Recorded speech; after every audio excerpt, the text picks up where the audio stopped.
నిన్న ఉదయం నుంచి నిన్న మొత్తము ఇవాళ కూడా ఎక్కడ చూసినా కానీ ఆపరేషన్ సింధూర్ మీదనే చర్చ నడుస్తూ ఉంది. భారత సైన్యం, భారత త్రివిధ దళాలు పాక్ ఉగ్రవాద సంస్థల మీద చేసినటువంటి మెరుపు దాడి గురించి దాని గురించే చర్చ నడుస్తూ ఉంది. మొత్తం దేశవ్యాప్తంగా ప్రపంచవ్యాప్తంగా కూడా ఇదే చర్చ నడుస్తూ ఉంది. నిజంగా కూడా ఆపరేషన్ సింధూర్ పేరు మరి ఏ ముహూర్తాన పెట్టిర్రో ఎట్లా ప్లాన్ చేశారో తెలియదు, కానీ దేశమంతా గర్వంతో ఒక విజయ గర్వంతో జేజేలు పలుకుతూ ఉంది. ఇండియన్ ఆర్మీకి కానీ, ఇండియన్ నేవీకి కానీ, వాయుసేనలకు కానీ ఇవన్నింటికి భారత ప్రజలు జేజేలు కొడుతూ ఉన్నారు. భారత్ మాతాకి జై అని చెప్పేసి చెప్తా ఉన్నారు. సో నిన్న జరిగినటువంటి దాన్ని ఒకసారి మనం మళ్ళీ మాట్లాడుకుందాం.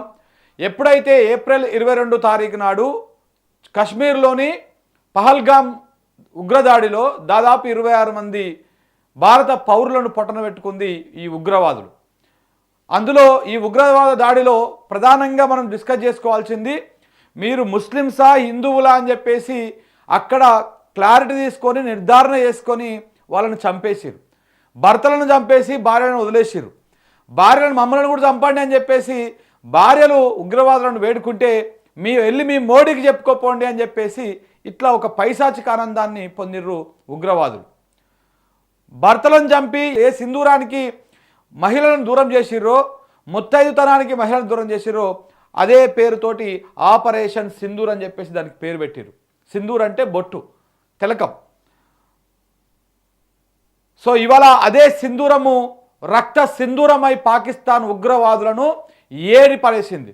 ఒక్కనొక్కని ఏర్పడేసింది. 9 స్థావరాల మీద కేవలం 25 నిమిషాల్లోనే 24 మిసైల్స్ యూజ్ చేసి మొత్తం దాదాపు అటు ఇటుగా ఒక 100 మంది ఉగ్రవాదులను, 9 ఉగ్రవాద స్థావరాలను, ఏదైతే ఉగ్రవాదులు మన దేశం మీద చాలాసార్లు దాడి చేసిర్రో ఆ దాడుల్లో కీలకంగా ఉన్నటువంటి శిక్షణ పొందినటువంటి వాళ్ళని కూడా అందులోనే ఈ అలా నిన్న ధ్వంసమైనటువంటి ఆ శిబిరాల్లోనే శిక్షణ పొందిర్రు. వాటన్నింటిని కూడా ఏరి పరేసింది. నిన్న వాస్తవానికి కేంద్ర ప్రభుత్వము మొన్న ఒక ఆదేశాలు జారీ చేస్తే ఒక 2 రోజుల క్రితం మే 7వ తారీఖు నాడు మాక్ డ్రిల్ నిర్వహించాలని చెప్పేసి అన్ని రాష్ట్రాలకు 29 రాష్ట్రాలకు ఆదేశాలు జారీ చేసింది. దేశమంతా మాక్ డ్రిల్ మీదనే ఫోకస్ పెట్టింది. అలాగనే ప్రపంచం అంతా భారతదేశంలో ఏదో అడావిడి ఉన్నది, ఏదో జరుగుతూ ఉందని చెప్పేసి ప్రపంచ దేశాలు కూడా ఈ మాక్ డ్రిల్ మీదనే చర్చిస్తూ ఉన్నాయి. అలాగనే పాకిస్తాన్ ఉగ్రవాదులు ఆ ఉగ్రవాద స్థావరాల్లో ఉన్నటువంటి ఈ ఉగ్ర మూకలు ఇవన్నీ కూడా మాక్ డ్రిల్ చేస్తున్నారని చెప్పేసి అనుకున్నారు.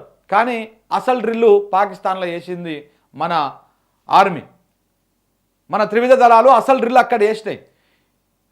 తెల్లారిన తర్వాత బుధవారం రోజు ఇక్కడ మాక్ డ్రిల్ అని చెప్పేసి ప్రకటించి మంగళవారం అర్ధరాత్రి, తెల్లారితే బుధవారం అనంగా రాత్రి అర్ధరాత్రి 1 గంట 5 నిమిషాలకు 1 గంట 5 నిమిషాలకు ఒక వ్యూహాన్ని స్టార్ట్ చేసి దానికి ఆపరేషన్ సింధూర్ పేరు పెట్టి ఒకటేసారి 24 మిసైల్స్ని 9 స్థావరాలుగా టార్గెట్ చేసుకొని ఆ స్థావరాల మీదకి పంపించి వాళ్ళకు చుక్కలు చూపించింది.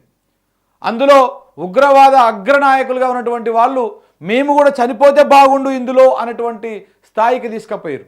నిజంగా ఇండియన్ ఆర్మీకి మనము సలాం కొట్టాల్సినటువంటి అవసరం ఉంది. మన త్రివిధ దళాలకు జేజేలు కొట్టాల్సినటువంటి అవసరం కూడా ఉన్నది. ఇందులో ఒక గొప్ప విషయం ఏంటంటే ఈ ఆపరేషన్ సింధూర్ అనేటువంటి ఆపరేషన్లో 2 మహిళా అధికారులు కూడా ఉన్నారు. 2 మహిళా అధికారులు ఉన్నారు. ఒకరేమో ఖురేషి, ఇంకొకరేమో వ్యోమికా సింగ్. సో ఈ 2 మహిళా అధికారులు, వాళ్ళ గురించి కూడా చర్చించుకుందాం. వాళ్ళ ప్రత్యేకత ఉన్నది అందులో. ఈ ఆపరేషన్లో వాళ్ళ కీలక పాత్ర పోషించారు.